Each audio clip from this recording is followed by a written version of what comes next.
Good morning, everybody. Hope your week gets off to a good start. Hope you had a good weekend.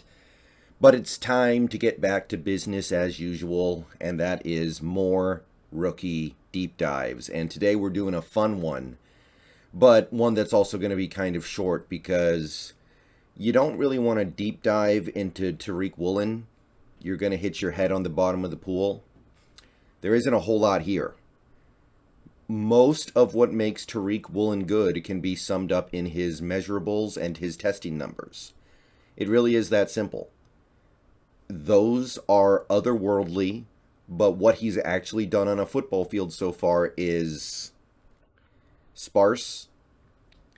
Let's call it that. Let's call it sparse. So I'm gonna do what I can, but I can't go into Tariq Woolen the way I was able to go into our previous rookies.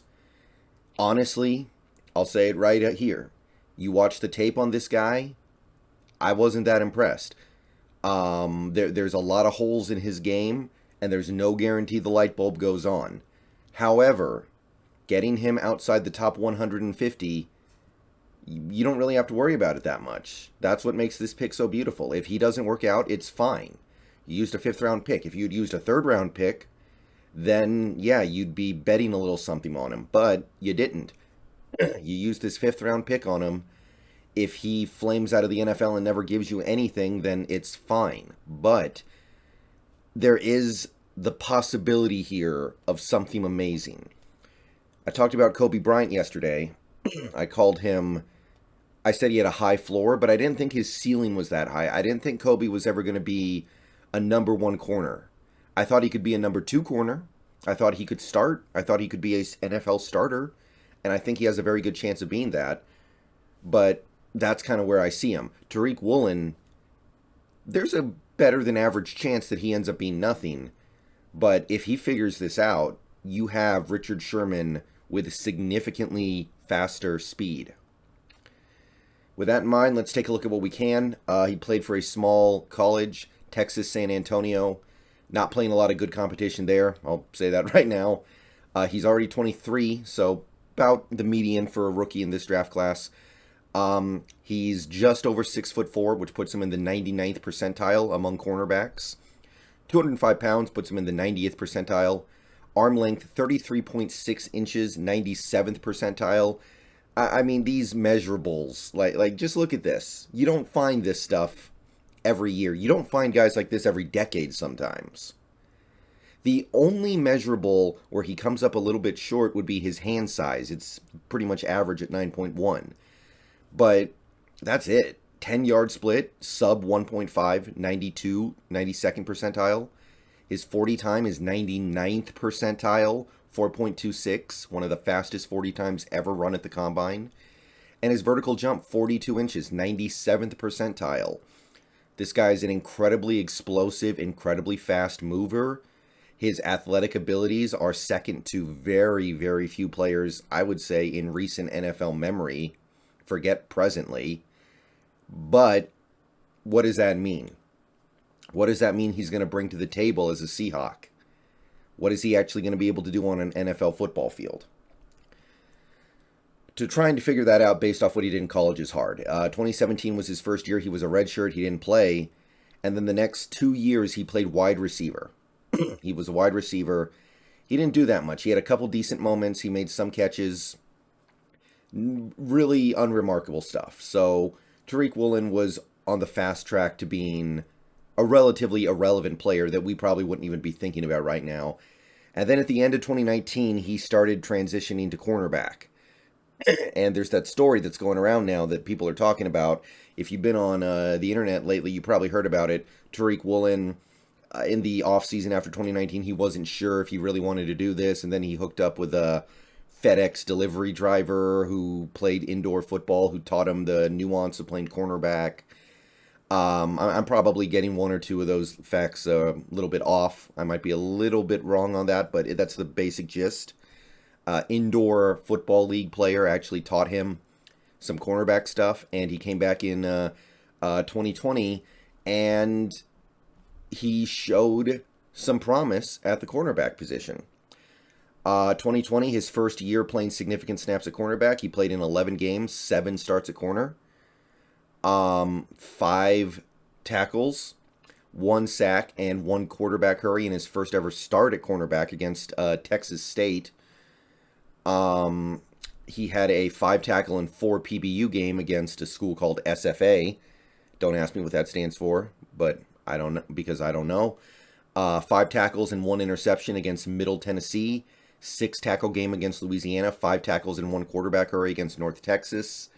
So he put his footprint on the season. He had some notable games. He did some good work blitzing. He did some pretty good work rushing the quarterback. He made some plays on the ball.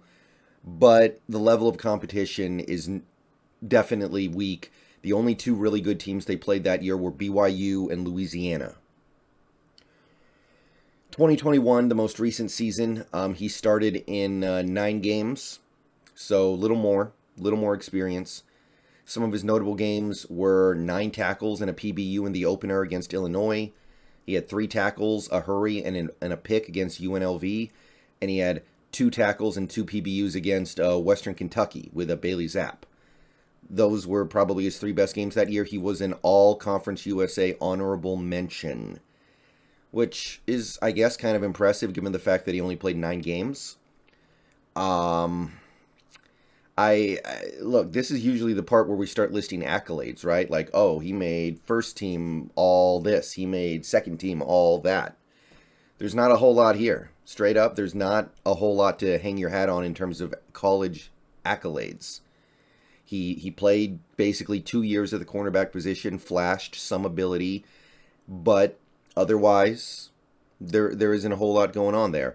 So I think that the thing to keep in mind here is that I watched some of Tariq Woolen's tape.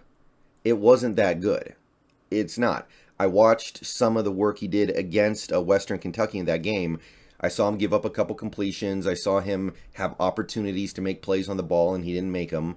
I saw him, I think, actually get pulled out of that game for an extended period of time. I couldn't find him on one of WKU's drives, which certainly at least somewhat notable. But that's the thing to understand. This guy's tape is not going to get anybody's attention. So prepare yourself for that right now before you start trying to evaluate this guy. This is not about what he's done. This is about what he can do. And let's talk about what he can do, because there is a tremendous amount of upside to this pick. The mix of speed and size that this player has is almost never seen ever. 6'4", 4.26 40. That's approaching superhero territory. That alone should turn some heads in the NFL, even if it never totally manifests itself into what you want. That is enough to make you go, wow. He only has 2 years experience at the position, and it was at a very small school that barely ever played good teams. Again, only 2 games against ranked teams at UTSA. So he's going to get better very quickly, in theory, right? He's got so little experience, and the experience he has is against lesser teams, that you would just expect him to get better if he actually has some drive to figure this stuff out, right? The moment he enters the NFL, he will be one of the fastest players in the NFL. We can say that at a minimum. As for some of the things related to a football field that you can talk about, seems like he's got good smooth hips coming out of his back pedal. When he's in his back pedal and then he turns around, he's very smooth in how he manages to swivel around. He should be great against vertical routes. You're not going to beat him deep easily. Even if you do beat him deep, he's probably going to catch up. Most receivers are not going to be able to build distance from him. He knows how to utilize his length to take catches away. He's got really long arms, and he's really, really tall. So he knows how to utilize those 2 assets to take catches away from receivers. His recovery speed is phenomenal. If he makes a mistake, he can make up for it very easily. He's extremely explosive. He's not just fast. He's also able to build up to top speed very quickly. Because of his length and size and weight, he's very good at jamming receivers at the line. If he gets his hands on you, that's going to be a problem for you as a receiver. Because of his size and his length, he should also be able to develop into a great tackler. And I think he will develop into a good playmaker as well, partially because he was playing receiver at first. Should be able to catch balls. Should be able to figure out how to locate the ball in the air and go make a play on it. Now, I say should for a reason, and we'll get into that in a little bit here, but there's a lot to be excited about, but there's not a whole lot to bet on here, if that makes sense, right? Like, you look at this guy and you go, he's big, long, fast, quick, explosive. He should have better than average ball skills. He can make up for mistakes that he makes, etc., etc. You talk about these things, but these are not necessarily things that you've seen happen on a football field yet. And the reason why is because he didn't play that long at corner. He only played 2 years that weren't even full years. He played at UTSA, not playing good competition, and honestly, even the opportunities he did get, he left a lot to be desired. I'll say this right now. You are probably looking at least a year down the line before Woolen can play. Woolen is going to need a year maybe playing special teams and working on his fundamentals and his instincts. I would not expect him, nor would I really want him to take the field as a rookie unless he shows growth beyond my wildest dreams. And it'll probably be 2 years before he can play well. Now, the old-timers are going to remember that Richard Sherman took the field for the defense less than midway through his rookie season and was already playing well. I don't think that's going to happen here. I don't see that happening with Woolen. Woolen's going to need time. I don't think you're looking at a guy you can count on until year 3. He will need to develop his instincts for coverage. Right now, his instincts are just not very good. Doesn't have a good understanding of where to be just instinctively, where to go. He easily gets fooled by certain routes. He doesn't have a good feel for routes that receivers run and how to counter it yet. There are certain routes that are just going to have his number for a while. While I do think he's going to be good in zone, like you look at him and you just go, this guy's explosive, he's fast, going to be a good at change of direction guy, he's long, he's tall, he's obviously going to be a good zone corner if you develop him right. But right now there are some little elements of zone, like where to be within your zone, how to read routes that are coming through your area of responsibility. Little things like knowing when to shuffle a little bit left, a little bit right in response to what the offense is doing. He's not there yet. Once he puts his back to the line of scrimmage, it just kind of falls apart for him a little bit. He's really good at pivoting out of the back pedal because he's got smooth hips. But once he gets his back to the line of scrimmage, he struggles, which is kind of interesting.